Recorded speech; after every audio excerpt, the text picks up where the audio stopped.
TNS to HNSS link ను ఉపయోగించుకుని మరి ఏదైతే 3 రిజర్వాయర్లు ప్లాన్ చేశారు. 3 రిజర్వాయర్, అందులో ఒకటి ఆ 3 రిజర్వాయర్లు కూడా 2144 కోట్లతో పరిపాలన ఆమోదం. ఇందులో ముదివేడు రిజర్వాయర్ దాని అంచనా వ్యయం 500 కోట్లు, ఆల్రెడీ 167 కోట్ల రూపాయలకి ఖర్చు చేసినటువంటి పరిస్థితి. రెండవది నేతి గుంటపల్లి రిజర్వాయర్, దీనికి 578 కోట్లతో శాంక్షన్ ఇచ్చారు, ఆల్రెడీ ఖర్చు చేసింది 494 కోట్ల రూపాయలు. మూడవది ఆవులపల్లి రిజర్వాయర్, దీనికి అంచనా 482 కోట్ల రూపాయలు, ఖర్చు పెట్టింది 28 కోట్ల రూపాయలు. చాలా జాగ్రత్తగా మీరు కూడా మమ్మల్ని గమనిస్తూ ఉండాలి. ఏదైతే ఇప్పుడు 3 రిజర్వాయర్లకి సంబంధించి మరి ఎక్కడ కూడా పర్యావరణ అనుమతులు లేవు, ఎన్విరాన్మెంట్ క్లియరెన్స్ లేదు, ఇవన్నీ ఏమీ లేకుండా ఈ పనులు మొదలు పెట్టారు.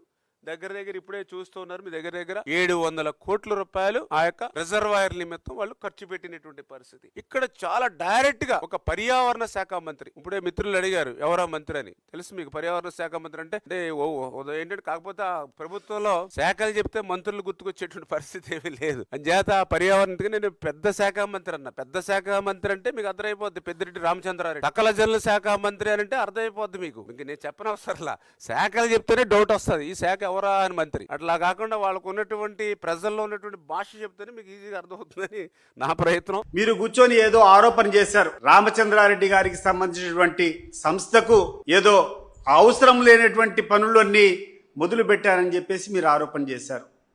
గుండె మీద చేసుకొని చెప్తున్నాను, ఆ ప్రాంతంలో ఉన్నటువంటి రైతుగా నేను చెప్తున్నా, అయ్యా జిఎన్ఎస్ఎస్ నుంచి హెచ్ఎన్ఎస్ఎస్ కు లింక్ చేసేటువంటి ప్రాజెక్టు చాలా ఉపయోగకరమైనటువంటిది. మీరు కావాలంటే రండి, మీకు ఎక్స్ప్లెయిన్ చేస్తా.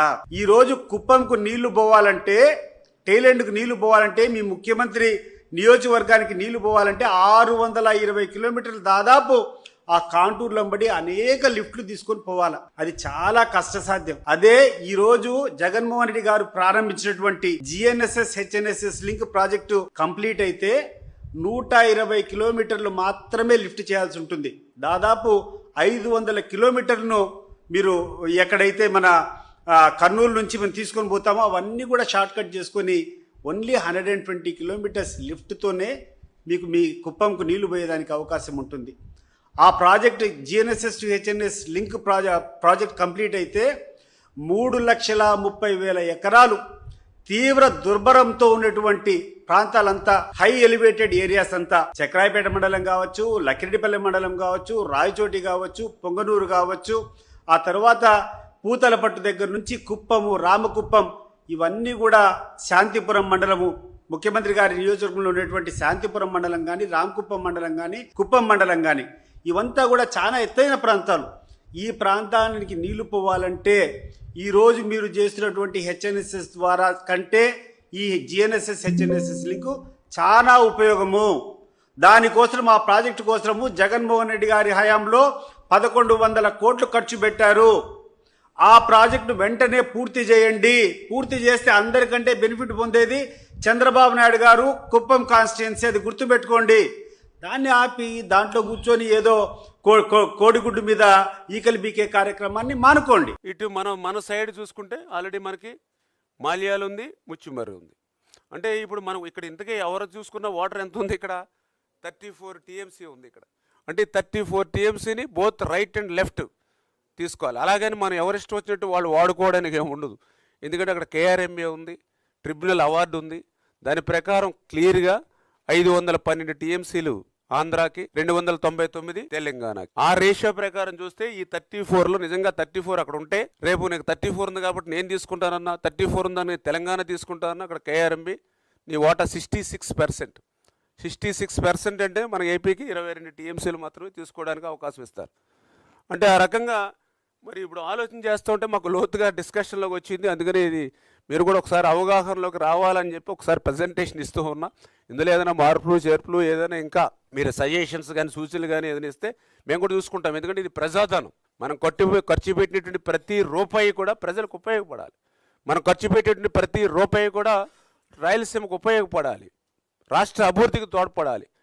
అందుకే ఇప్పుడు ఈ 34లో మనకు ఉన్నటువంటి కోట ఒక 66 లెక్కేసినా అది 22 టీఎంసీలు మాత్రమే. ఆ 22 టీఎంసీలను తీసుకోవడానికి అక్కడ మాల్యాలు ఉంది, ఇక్కడ ముచ్చిమర్రి ఉంది. అంటే ఏ రకంగా మరి ఇటువంటి పరిస్థితుల్లో వాళ్ళు ఒక ముద్దు పేరు మాత్రం రాయలసీమ లిఫ్ట్ స్కీమ్. అంటే రాయలసీమ లిఫ్ట్ స్కీమ్ అని చెప్తే రాయలసీమ ప్రజలందరికీ కూడా ఏదో రూపురేఖలు మార్చేసేటువంటి ఎత్తిపోతలు అనేటువంటి అపోహ కొంతమందిలో కనిపిస్తుంది. కాబట్టి వాస్తవంగా చూస్తే దగ్గర 20 టీఎంసీలు నీరు కూడా లిఫ్ట్ చేయడానికి అవకాశం లేనిటువంటి ఎత్తిపోతలు ఇది. ఆ 20 టీఎంసీల్లో కూడా అక్కడే మాల్యాలు ఉంది, అక్కడే ముచ్చిపోరు. ఆ రెండు కూడా రాయలసీమకి లిఫ్ట్ చేసి వేరే చోటకు పోయేవి కాదు. రెండు కూడా అంటే ఆల్రెడీ రాయలసీమకి లిఫ్ట్ చేసి 2 ఎత్తిపోతలు ఉన్నాయి. ఇది 3వ ఎత్తిపోతల. ఇక్కడ దాని మార్జిన్ చూస్తే చాలా లిమిటెడ్ గా ఉంది. ఇక్కడ వైఎస్ఆర్సీపీ ప్రచారం చూస్తే ఏదో రాయలసీమకి తీరనటువంటి మార్పు తీసుకొచ్చేటువంటి ప్రాజెక్టుగా వాళ్ళు ప్రచారం చేస్తున్నారు రాయలసీమది. అసలు రాయలసీమ లిఫ్టే అవసరం లేదు అని చెప్పి మాట్లాడుతున్నావు నువ్వు. ఇంతకంటే దౌర్భాగ్యం ఏమైనా ఉందా రామానాయుడు గారు? మీరు మీరు మీ యొక్క అనుచరులతో, మీ యొక్క ఇరిగేషన్ సిబ్బందితో ఎప్పుడైనా రివ్యూ చేసుకున్నారా? ఈరోజు 800 అడుగుల ఎత్తులో ఆ నీటి మట్టం ఉండే స్థాయిలో నుంచి తెలంగాణ ప్రభుత్వం వారు దిండిలో ప్రాజెక్టులు కట్టుకుంటా ఉంటే, పాలమూరు రంగారెడ్డి లిఫ్ట్ ప్రాజెక్టులు కడతా ఉంటే, అంటే ఆల్మోస్ట్ 0 లెవెల్ ఆఫ్ కృష్ణా 800 అడుగులు అంటే కృష్ణా నదిలో ఉన్నటువంటి ప్రతి ఆఖరి చుక్కను కూడా తీసుకొని పోయేటువంటి ప్రాంతంలో వాళ్ళు ప్రాజెక్టులు కట్టుకొని 4 టీఎంసీలు తీసుకొని పోయడానికి ప్రయత్నం చేస్తూ ఉంటే, మనము ఈ రాయలసీమ లిఫ్ట్ ఇరిగేషన్ ప్రాజెక్ట్ ఇది కూడా 800 అడుగుల్లో పెట్టుకోకుండా పోతే చాలా ఇబ్బంది పడేది రాయలసీమ ప్రాంతం. ఈరోజు రాయలసీమ ప్రాంతానికి అంతా కూడా జీవనాధారమైనటువంటి పోతిరెడ్డిపాడు యొక్క లెవెల్ 841 అడుగులో ఉంది. కానీ 841 అడుగులో నీళ్లు ఎక్స్ట్రా ఫ్లో అయితే కూడా ఒక 1000 క్యూసెక్లే ఫ్లో అవుతాయి. పూర్తి కెపాసిటీ 44,000 కెపాసిటీ పోతిరెడ్డిపాడులో నుంచి బయటికి పోవాలంటే 885 అడుగులు అంటే ఎఫ్ఆర్ఎల్ లెవెల్ దాటిన తర్వాతనే, ఆ లెవెల్కి వచ్చేటప్పుడు మాత్రమే 44,000 క్యూసెక్లు తీసుకునేదానికి అవకాశం ఉంటుంది. కానీ ఈరోజు కృష్ణా నదిలో నీటి మట్టం తక్కువ ఉండేటప్పుడు, 841 అడుగుల కంటే నీటి మట్టం కింద ఉండేటప్పుడు రాయలసీమకు నీళ్లు రావాలంటే రాయలసీమ ఎత్తిపోతల పథకం కాకుంటే ఇంకా వేరే రకంగా ఏ రకంగా తీసుకొని పోగలుగుతారు రామానాయుడు గారు? ఒకసారి ఆలోచన చేయండి. ఎందుకు మీకు ఇంత వివరంగా చెప్తున్నామంటే, ఆ నీటిని 800 అడుగుల లెవెల్ నుంచి కూడా ఈరోజు తెలంగాణ తీసుకొని పోయేటువంటి ప్రాజెక్టులు వాళ్ళు నిర్మించుకున్నారు. పాలమూరు రంగారెడ్డి యొక్క సిల్ లెవెల్ ఎంత, ఈరోజు దిండి ప్రాజెక్టు యొక్క సిల్ లెవెల్ ఎంత, వాళ్ళు 800 అడుగుల్లో ఈరోజు ప్రాజెక్టులు నిర్మించుకుంటా ఉంటే, రాయలసీమకు కావాల్సినటువంటి ప్రాంతం కూడా 800 అడుగులు తీసుకుని పోకుండా ఉంటే ఎట్లా సాధ్యమవుతుంది? రాయలసీమకు ఎట్లా మేలు జరుగుతుంది? ఒకసారి మీరు ఆలోచన చేసుకొని చెప్పాలా. దాన్ని కూర్చొని అవసరమే లేదని చెప్పి మాట్లాడుతున్నారు. పూర్తిగా రాయలసీమ ఎండిపోతుందబ్బా. ఎక్సెస్ వాటర్ వచ్చినప్పుడు ఓకే, ఇప్పుడు 25%, 75% డిపెండబిలిటీ ప్రకారం నీళ్లు ఎక్స్ట్రాగా వస్తే ఓకే. కానీ తక్కువ లీన్ పీరియడ్ లో రాయలసీమ పరిస్థితి ఎట్లుంటుంది? రాయలసీమకు తాగునీళ్లు కావాలంటే ఎక్కడి నుంచి తీసుకొని వస్తారు రామానాయుడు గారు? ఈ యొక్క Rayalaseema lift irrigation project complete చేయకుండా ఎక్కడి నుంచి తీసుకొని పోతారు అని చెప్పి నేను అడుగుతున్నా. ఇంకొకటి, చంద్రబాబు నాయుడు గారు దీన్ని నిలిపేశారని రోజు ప్రచారం మీ అందరికీ తెలుసు. ఏదైతే చాలా క్లియర్గా ఆ రోజు 2020లోనే, ఎందుకంటే ఆ రోజు ఇదిగో చెప్పేప్పుడే 3,825 కోట్లతో ఆ రోజు 5/5/2020న ఏ విధమైనటువంటి ఎన్వైరన్మెంట్ క్లియరెన్స్ లేకుండా, పర్యావరణ అనుమతులు లేకుండా ఆ రోజు అడ్మినిస్ట్రేషన్ శాంక్షన్ ఇచ్చారు. వెంటనే ఆ రోజు 5వ తారీఖున అడ్మినిస్ట్రేషన్ శాంక్షన్ ఇచ్చారు. వెంటనే 10 రోజుల్లోనే తెలంగాణ వాసి మరి ఆయన వెంటనే మరి ట్రిబ్యునల్కి పోవడం, ఏదైతే ఎన్జిటికి పోవడం, దాంతో 20వ తారీఖున అంటే 5వ తారీఖున అడ్మినిస్ట్రేషన్ శాంక్షన్ ఇచ్చారు.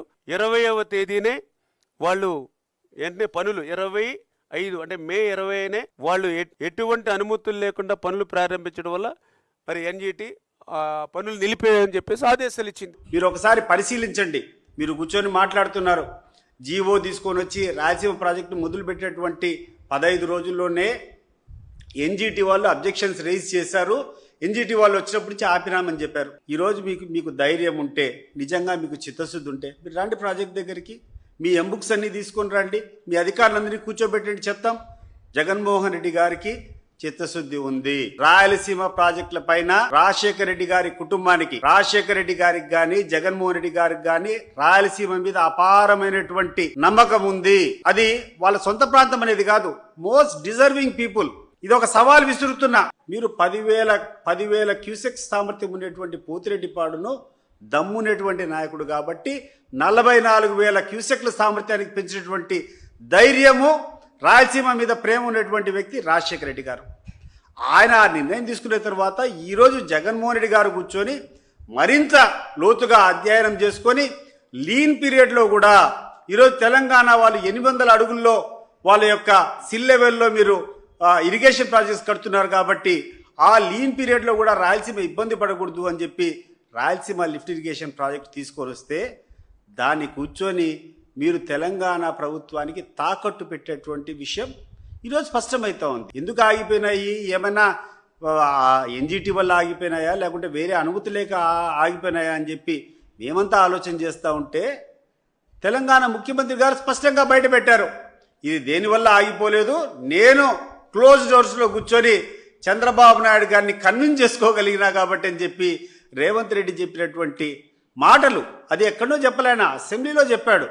నేను సాధించినటువంటి విజయం ఇది, చంద్రబాబు నాయుడిని నేను కన్విన్స్ చేసుకున్నానో లేకుంటే నేను లోబర్చుకున్నాను అని చెప్పి రేవంత్ రెడ్డి గారు చెప్పినటువంటి మాటలను నేను చంద్రబాబు నాయుడు గారి మీద కేంద్ర ప్రభుత్వం మీద ఒత్తిడి తెచ్చి రాయలసీమ లిఫ్ట్ ఇరిగేషన్ ఆపిచ్చిన అధ్యక్ష. 2 రాష్ట్రాల్లో మీరు గుర్తుపెట్టుకోవాలి, అటు తెలంగాణ ఇటు ఆంధ్ర, అక్కడుండే ప్రజలు కూడా విజ్ఞప్తి చేస్తున్నా, రాజకీయం కోసం రాజకీయాలు చేయడం కరెక్ట్ కాదు. ప్రజల కోసం రాజకీయం చేస్తే ఎప్పటికైనా మంచి ఫలితాలు వస్తాయి.